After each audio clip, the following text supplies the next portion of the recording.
Okay, good morning, everyone. So today we're going to start by talking about top quark pair production.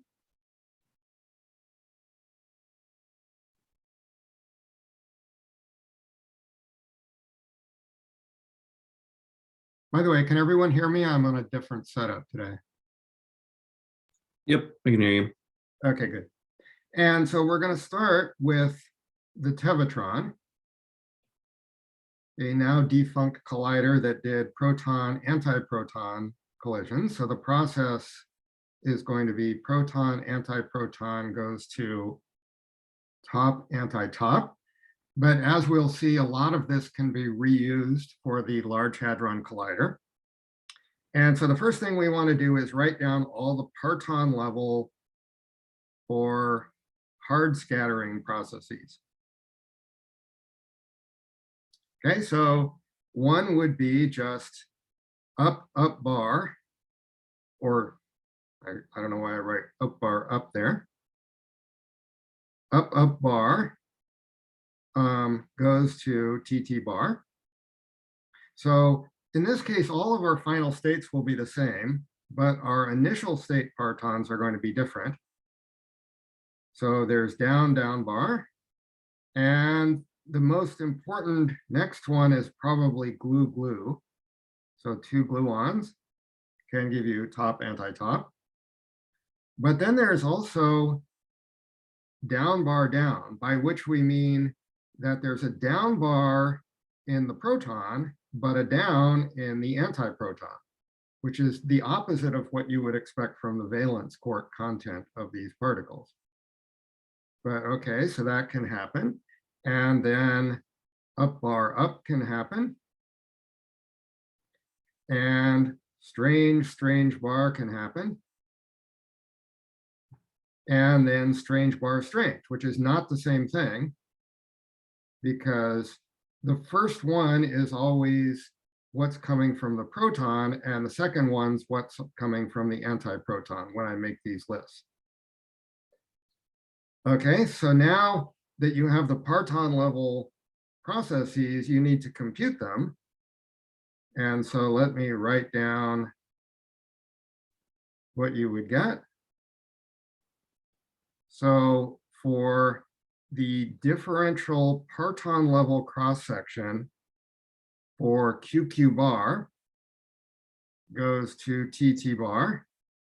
That turns out to be, this is something you can get from muon pair production, which we did by putting on the color factors and changing the QED coupling to the QCD coupling.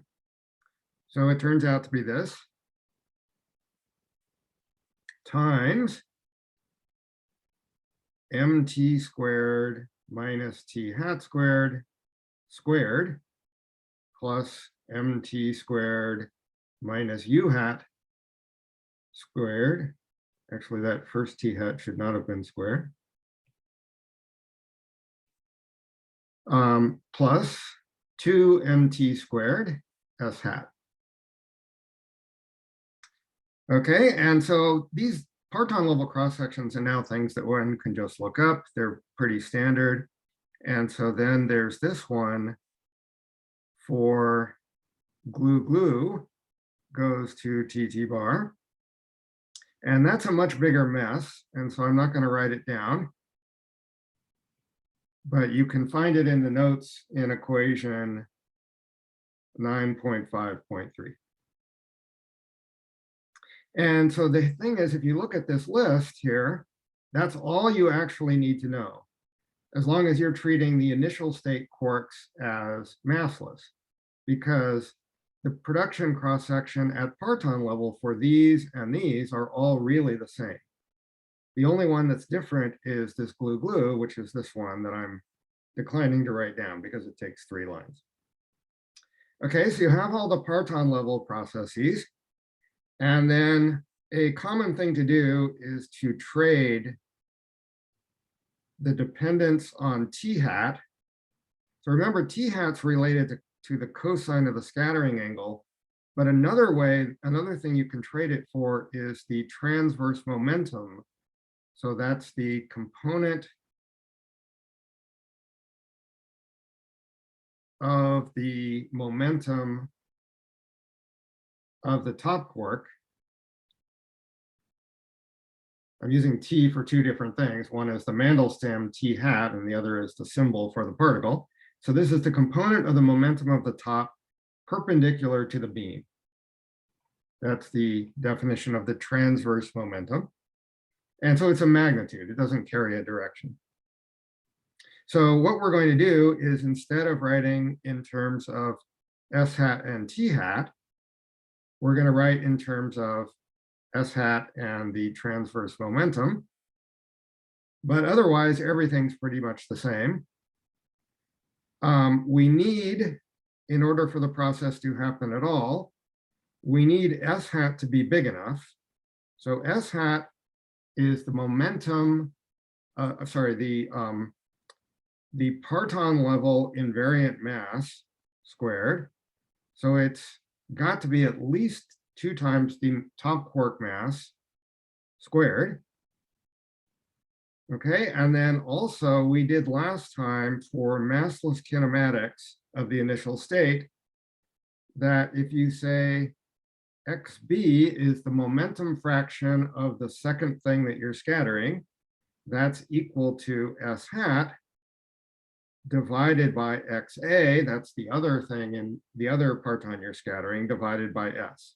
So reminder, S hat is the parton level S hat, and the S without the hat is the collider energy S hat, or sorry, S. Right, so this is for the proton and antiproton. Or when we do the LHC, it's going to be the proton and the proton. Okay, and so this is fixed. The S is fixed, but the S hat can vary, because it has to vary if XA and XB are varying, which they do because they're sort of randomly selected from what's going on inside the proton.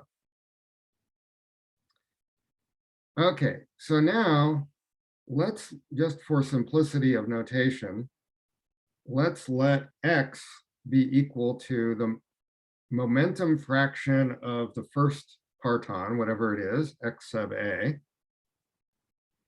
Okay, and then for a given S hat and S, we can ask what can XB be, or sorry, what can X be?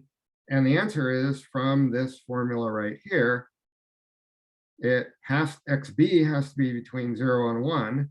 So XA has to be between S hat over S and 1. Okay, so that means we can take the formula for the differential cross-section. Now I'm writing it in terms of the differential with respect to the transverse momentum. So the reason for transverse momentum being used is that's something that's relatively easy to measure, or to get from your measurements. And we're doing this for proton, antiproton, goes to top, anti-top. Okay, and so we should be integrating over XA and XB, but we can trade the knowledge of XA for the knowledge of S hat. So we're going to integrate over S hat from the smallest it can be to make the process go, which is 4mt squared. Right, that comes from here. Okay, and the largest it could possibly be is just S. S is the total center of mass energy of the collisions of the protons, and so that's as big as S hat can possibly be. Okay, and then for each S hat, we're going to integrate dx. So dx can go from S hat over S to 1. That's just what this says. And then we have a factor from the change of variables, which is 1 over x times s. So actually, let me make a little note here. This is telling us that dxb is equal to ds hat over xa times s. And so what we've really done here is, here's our xa dependence. This is really our xb dependence, but we're putting in this change of variables factor, which is just x times s. Okay, and then comes all the parton level differential cross-section stuff. So there's going to be first d sigma hat dpt for QQ bar goes to TT bar. So this is the same as for Q bar Q goes to TT bar. They're identical cross sections. Okay, and now we need to multiply by all of the parton distribution function factors. So there's going to be a probability to find an up quark in the proton with momentum fraction x times a probability to find an up bar in the proton with momentum fraction xb, which is s hat over s times x. So notice this is not u bar. Even though we're asking for the probability to find an up bar, we're asking for the probability to find an up bar within the proton bar, which is the same as finding an up within the proton. So it really is u times u, and then the arguments are the momentum fractions, which are telling you what's the probability to find a parton with that particular momentum. Okay, and then there's more. So there's also the probability of finding a down quark with the same momentum fractions, right? And all of these have to be integrated over s hat and x. Then there's a chance that you'll find an up bar in the proton and an up in the antiproton. So that just looks like that factor. And similarly for downs.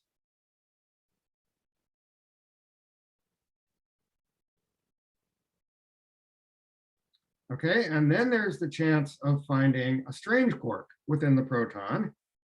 I'm going to leave a little space there. So there's a probability to find a strange quark in the proton and the probability to find an anti-strange within the antiproton. Sorry, this is s hat over s times x. But then there's the s bar within the proton and the s within the antiproton. And because the probability to find a strange quark is the same as the probability to find an anti-strange quark because they're in virtual pairs, this just gives you a factor of 2 for those two. And then I'm not including the charm quark p parton distribution functions, but we could. They're much smaller. Usually the error you make by leaving off charm is less than the error that you're making from other things. Okay. And then there's the probability that your parton wasn't a quark or anti-quark at all, but was a gluon. So you have another factor that looks like this.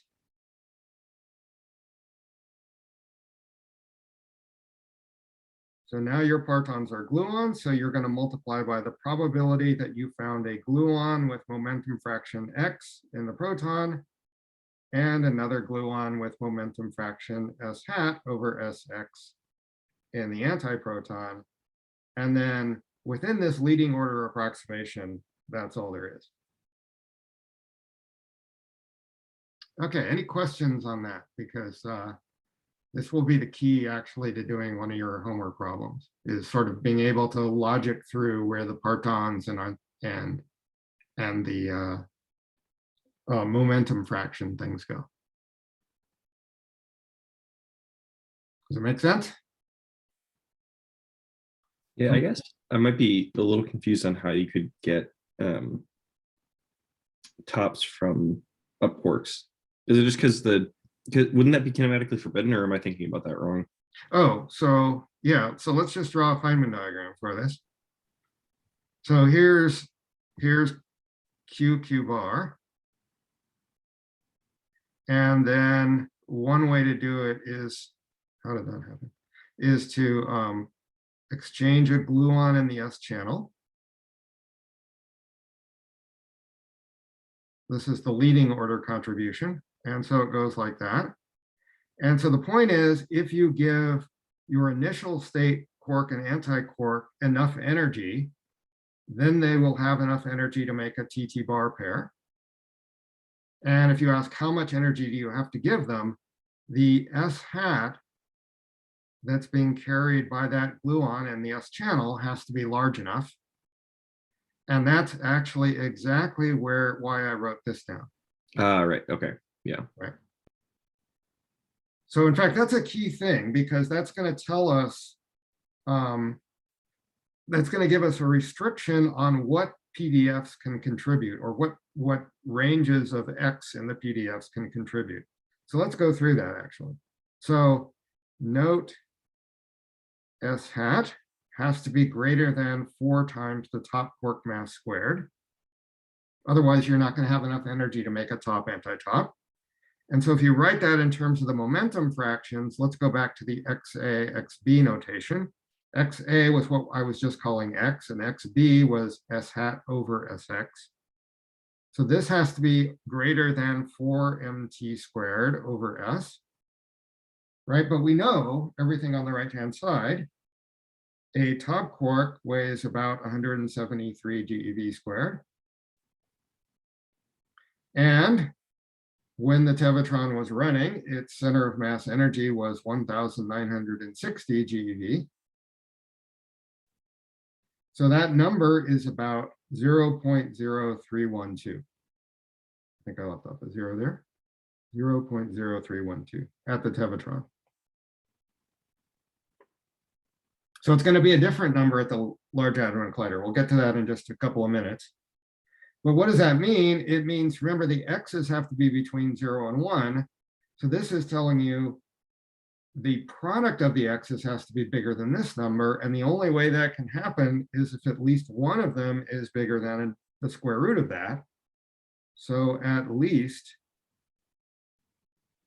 one Feynman X of one of the 2 partons must be greater than 0.1765. In other words, at least one of them has to have a momentum fraction larger than about 18% of the proton. Okay, which tells you that if you think about which one of these various terms is going to contribute the most, it's going to be ones with X's not too small. And that means it's pretty much got to be up, up bar and down, down bar. Okay, so this is at the Tevatron, it was mostly valence quarks as opposed to C or virtual quarks.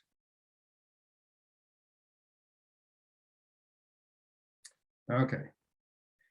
Another thing we should admit at this point is that this calculation that I've written down here is really only good to an order of magnitude. Well, maybe a little better than an order of magnitude. Let me actually quote you the errors.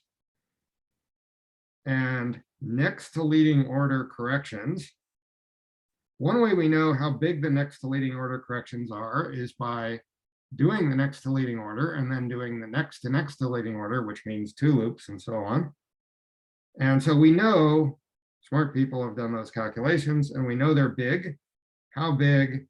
It turns out they're about 15% for QQ bar and about 70% for gluon. So when you see that, you might think, oh, perturbation theory for the gluon production is really not under control. And it really isn't under very good control. It turns out it kind of settles down once you get the higher orders in perturbation theory. The going from 0 loops to 1 loops is the 70% thing that's rather huge, but it kind of settles down. And so the uncertainty in this is probably at the level of a few percent in modern calculations. Also, another thing is, and I'm not sure I can give you a really solid explanation for why this is, but the next to leading order corrections are almost always positive. There is very rare that you see something where the correction going from leading order to next to leading order is negative, although there's no reason why it couldn't be, but it just tends to not happen. So these corrections are also known, this is a bit of jargon that people use, these are known as K-factors. So one says that the K-factor for QQ bar is 1.15, and the Q factor for gluons is just 1.7. It's just saying that's the number you need to multiply the leading order by in order to get the actual result. And so people will do things like say, I don't know what the K factor is, but I'm going to guess based on experience that maybe it's about 1.5 or something. It's a very common thing to do. People will just assume a K factor. And so it's a dirty little secret that this is really not that accurate, but it's better than nothing. Okay, and the higher energy you go, remember, the more accurate it becomes because of this asymptotic freedom thing, that everything sort of becomes better known, especially the couplings hidden inside here. But perturbation theory tends to converge faster as you go to higher energies. Okay, so now let's think about what will change if we do this at the Large Hadron Collider, which is the more modern thing. So now we're doing proton-proton goes to TT bar. This is for the Large Hadron Collider. And so they've done scattering, square root of S, not S hat, is 13 TeV. And with some luck, not hat, this could go up to 14 TeV. The rumor I've heard is that they're going to try to start the next run at about 13.5, but the design is supposed, the ultimate design is supposed to go up to 14 TeV. So let's just try to write down the formula. I'm just going to write it for the total cross section. I could write it just as easily for the differential cross section. And think about what will change. So the parton level things don't change at all. They're the same calculation. So you just plug those in, and you're going to be doing the same sort of integral. You still need S hat to be between 4mt squared and the ultimate energy of your collider. And then for each x hat, you need x to be between S hat and 1. And you still get this extra factor from the change of integration variable. Okay, and then you get a part from sigma hat for QQ bar goes to TT bar. But now the key thing is it's going to be multiplied by a slightly different combination of parton distribution functions. So here, let me just write down the first term and then I'll explain where it comes from. So there's going to be a 2u of x times a u bar of S hat over Sx. So remember before it was for the Tevatron with proton antiproton, it was UU and U bar. But now we're asking for what's the probability to find an up inside the proton and an up bar inside the other proton. So it really is up times up bar. And then when you do up bar times up bar from the first one and up from the second one, then you get an up bar and an up. And the key thing is, if you exchange XA and XB, you're just changing these two terms. So you end up getting a factor of 2. Okay, and then the same thing for downs. So instead of getting down, down plus down bar, you're going to get 2 d of x d bar S hat over Sx, and the same for strange.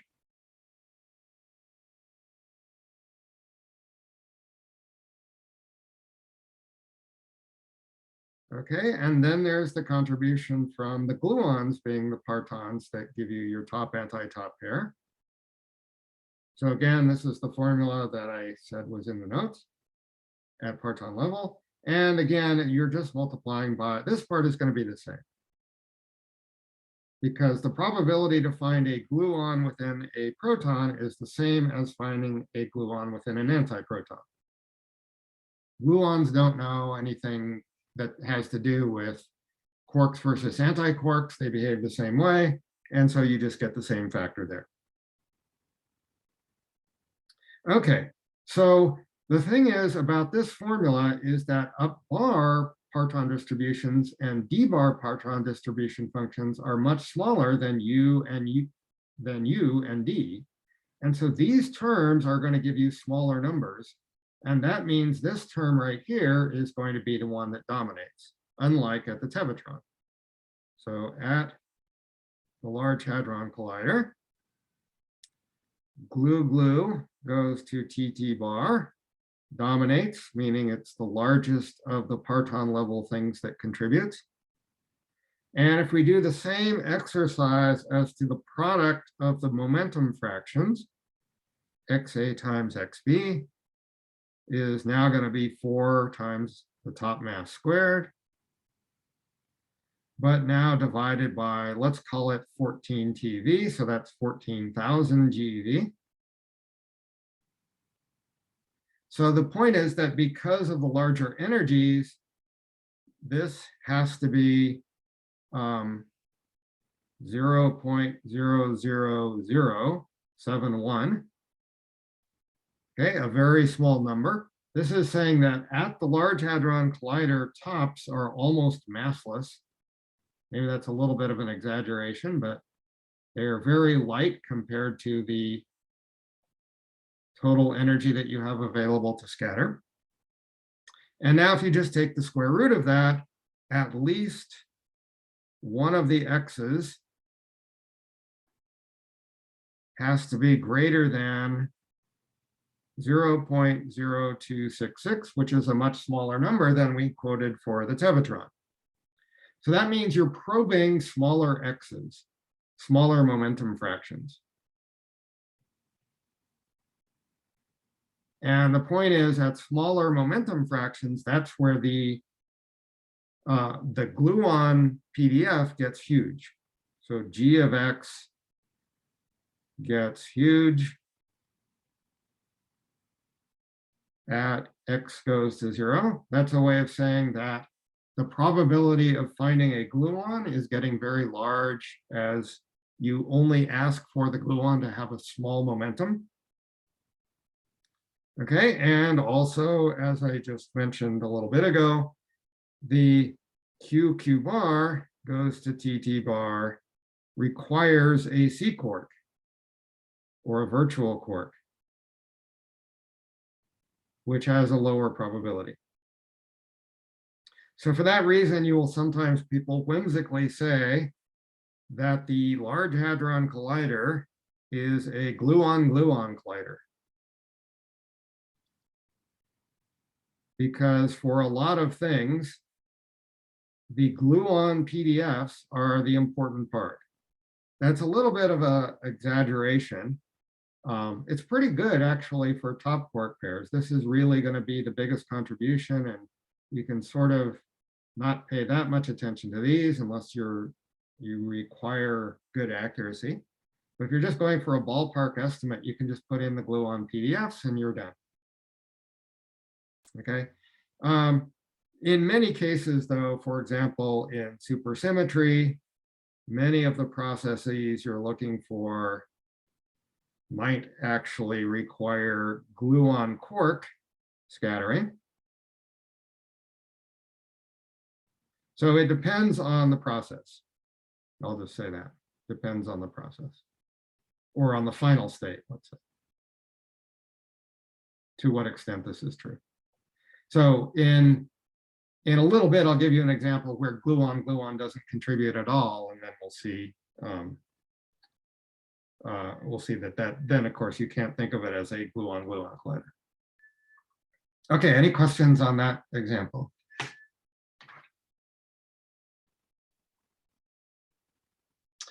All right, so one way of analyzing the results of an experiment is to look at the invariant mass. There are lots of kinematic variables that you can use, but one of the simplest is just the invariant mass, which is defined for any group of particles in the final state.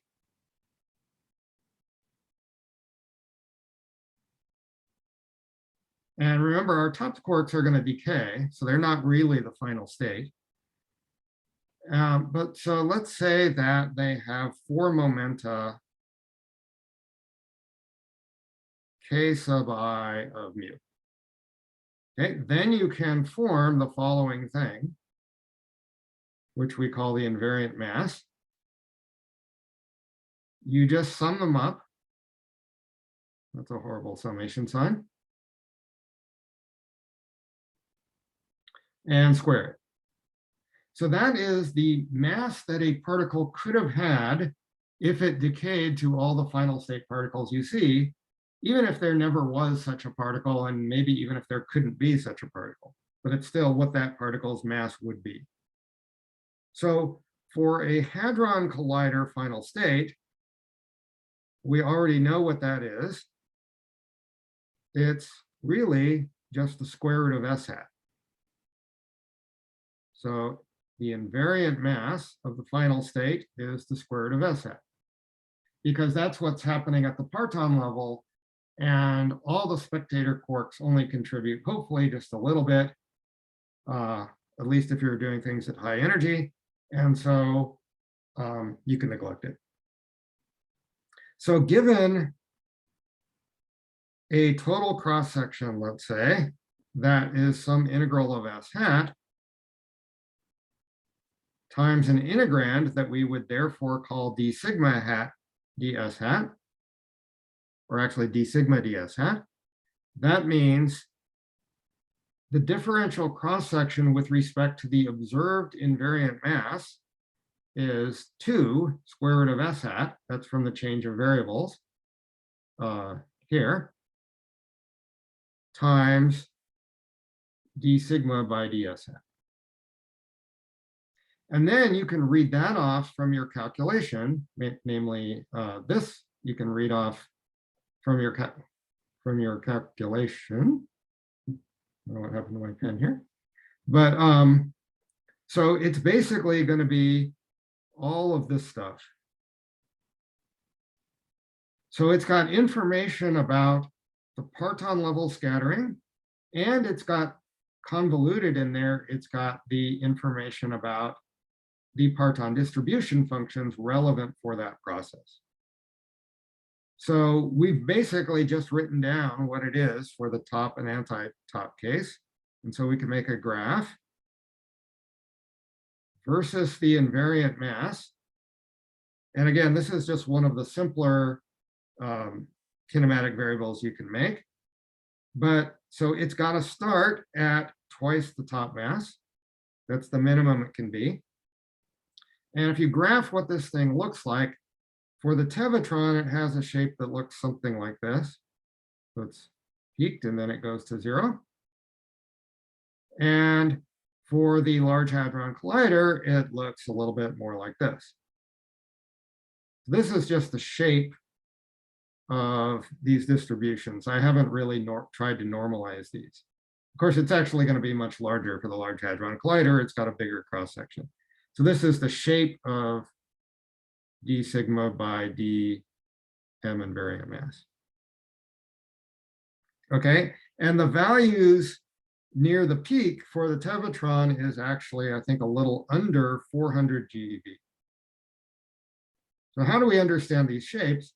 Basically, this is saying that at large energies, it's got to go to 0 just because you don't have, and you have a limited amount of energy available, but also your parton distribution functions tend to fall, and so you can't be out there anyway. So the parton distribution functions want you to have your peak in invariant mass that's above the minimum it can possibly be. It's sort of got to go to 0 here, but it also has to go to 0 at infinity, and the peak tends to be not too much higher than the minimum value, which is in this case twice the top mass. Okay, so this is a observable that you can measure, and it gives you information about both the parton distribution functions and your parton level processes but in a sort of a complicated, convoluted form that you have to untangle. So in principle, there are many obstacles to doing this in a really clear way. So it's a big challenge, but it can be done. You can reconstruct for each invariant, for each event, the invariant mass. But in practice, even setting aside the theoretical problems of comparing with the theory, it's not so easy for the following reasons for TT bar. So one reason is, how do tops decay?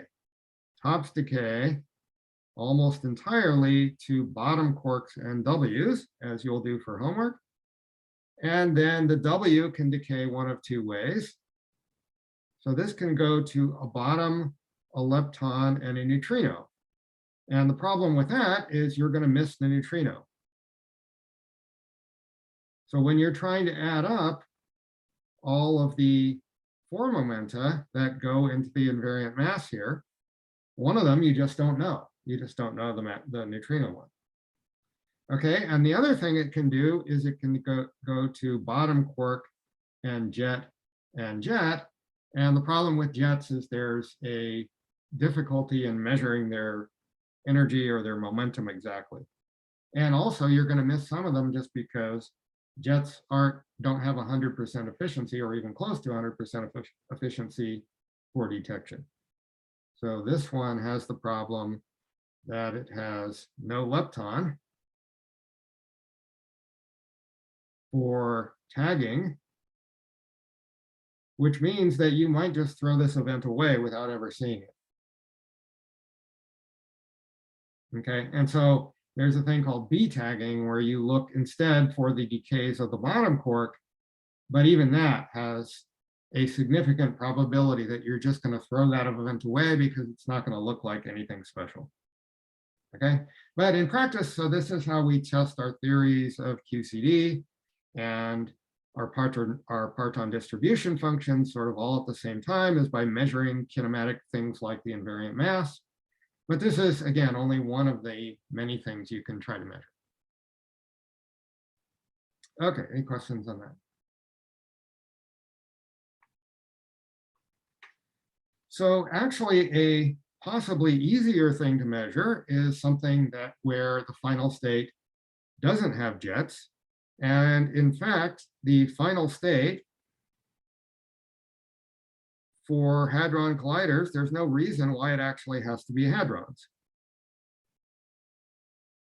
And so at hadron colliders need not be hadronic.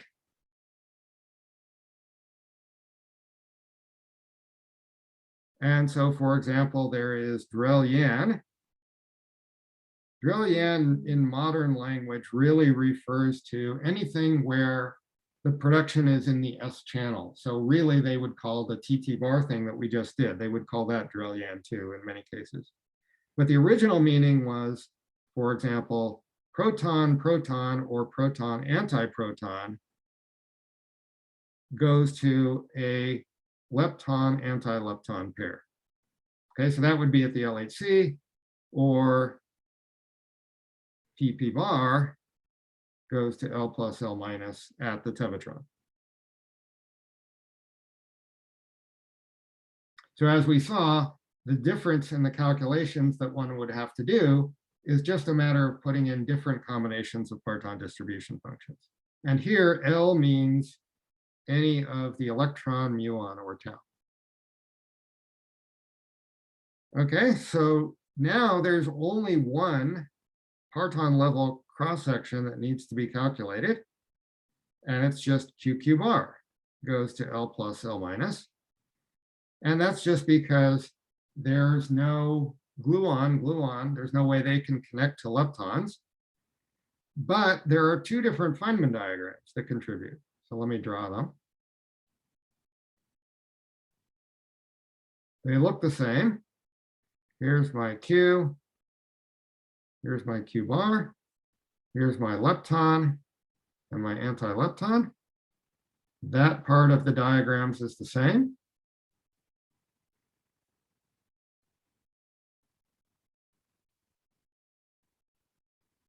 And the only thing different is in the T channel, this can be a photon and this can be a Z boson. So in order to calculate this, you need the Feynman rule for the Z boson to connect to quark anti-quark pairs. And that Feynman rule looks like this. So here's any fermion, any anti-fermion. So in particular, that's going to apply for the quarks here and for the leptons. It has a general form that's proportional to minus I gamma mu. It's got a vector index. And then there's some coupling that's traditionally called VF and a different coupling called AF times gamma 5. Okay, so now in principle, you have everything one needs to, this is just a QED diagram. This is a similar diagram, it just has a different Feynman rule. And you can add these two things together and take their square and sum over initial state or final state colors and average over initial state. Sorry, there are no final state colors. Average over initial state colors, sum over final state spins and all that. And you get this. The total is sigma hat q bar L plus L minus is 4 pi alpha squared over 9. It's not alpha s squared because these are not QED couplings here. So they don't have an alpha s. And then you sum over all the quarks when you put this into the formula. And then you have the charge of the quark squared over s hat squared. That's going to be for the photon diagram squared. And then for the Z boson, it turns out to be this. Hopefully this at least looks plausible. You can use the rules that you have for gamma 5s and how to take traces and things to work this out. Okay, and it's divided by s hat minus mz squared plus mz squared gamma z squared. Okay, and this comes from the propagator of the Z boson.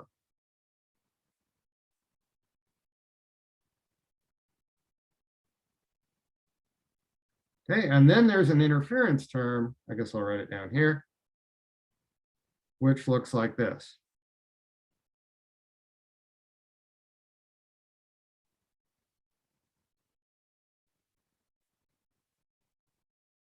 Okay, and it has the same denominator.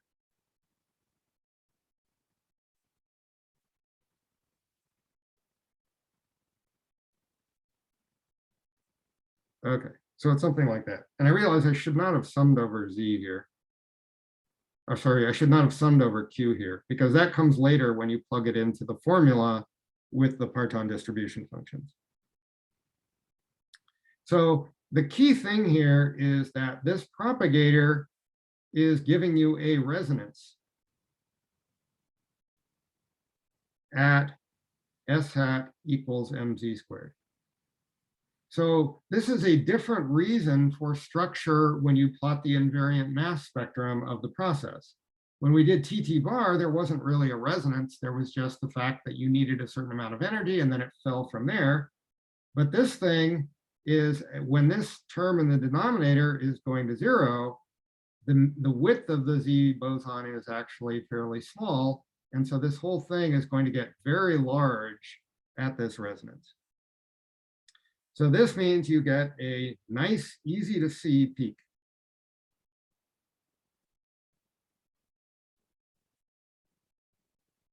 At invariant mass of your leptons, which is the square root of s hat of your parton level process equal to the mass of the Z boson. So this is a very important check that everything's working at the Large Hadron Collider. Because what you do is, and when they turn the thing on and they're trying to make sure everything's working, this is one of the first things they do. is they plot the invariant mass spectrum of just all the events that have leptons in the final state. So you're going to get a graph that looks like this. As a function of muons are the easiest thing to see. So I'm going to graph the mass of the muon anti-muon pair. Okay, and then it's got it, let's say here's MZ at 91.2 GeV. Okay, so there's a very sharp peak there. And then it tends to fall off from there. And then as you follow it back up, this is sort of a log plot, but at about 10 GeV, you get the sharp resonance from the upsilons, which remember are the bottom anti-bottom. And then if you follow up from there, there are more things. There's the psi prime resonance and the J psi resonance. The J psi, remember, is charm anti-charm. And then various mesons below that, which have various resonances. There's the eta, the rho, and the omega, and the phi. But so you get a plot like this, and this allows you to calibrate your detectors. So Brilliant is very important because it's really how they calibrate their detector energies. Okay, and their response for leptons. In other words, when you get a lepton pair, it's not exactly what you would theoretically expect. And this gives you a calibration from 1 GeV up to basically 100 GeV. And then above that, you're kind of extrapolating. You're using the known properties of the detectors. You're using the sharp peak that you got at MZ in order to work everything out. So the main thing that matters is just what's the value of the Z mass. But the parton distribution functions matter a little bit because what you're actually measuring here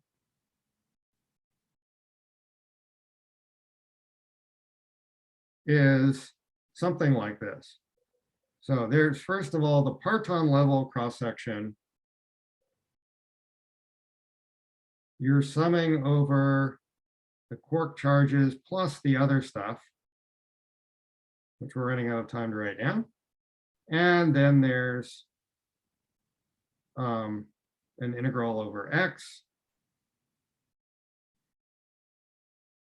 And there's a 1 over S hat squared. Actually, I should have put this whole thing. I made a mistake here. I should have put this whole thing inside. So it's got a 1 over S hat squared. It's got a 1 over S hat minus MZ squared plus MZ squared gamma Z squared. But the important thing that I was trying to get across here is just that this is multiplied by some parton distribution functions, which also have an S hat dependence. So the S hat dependence in the parton distribution functions isn't sharp, but it's still a dependence.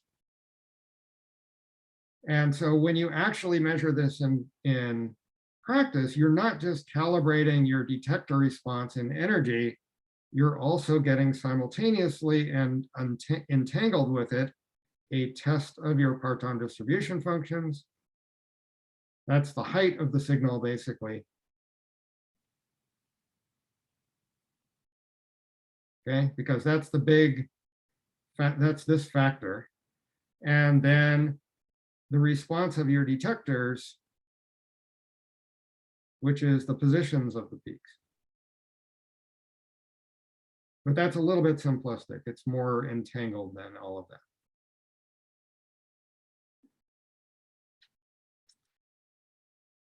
Okay, looks like we're about out of time for today, but that's basically all I was going to say about QCD. We could, of course, have an entire course on quantum chromodynamics and parton distribution functions and things like that. There is more information in the notes. But I think what we'll do for the last week of class, which is going to start a week from today, is to study the standard model of particle physics, just the structure of it. We'll write down, we'll understand things like the Higgs mechanism and how you write down the Lagrangian and how that relates to the weak interactions, in particular, this factor right here that I wrote down for the Z boson interactions. We'll see if we can derive where this comes from in terms of the standard model Lagrangian structure. Okay, so I believe you owe me homework today. I'm going to be unavailable for most of today, but I will be here if anybody wants to ask questions now about the homework. If you have any, that would be a good time. And otherwise, have a good holiday break, and I'll see you next Monday. All right, thanks. Have a good holiday. Thank you.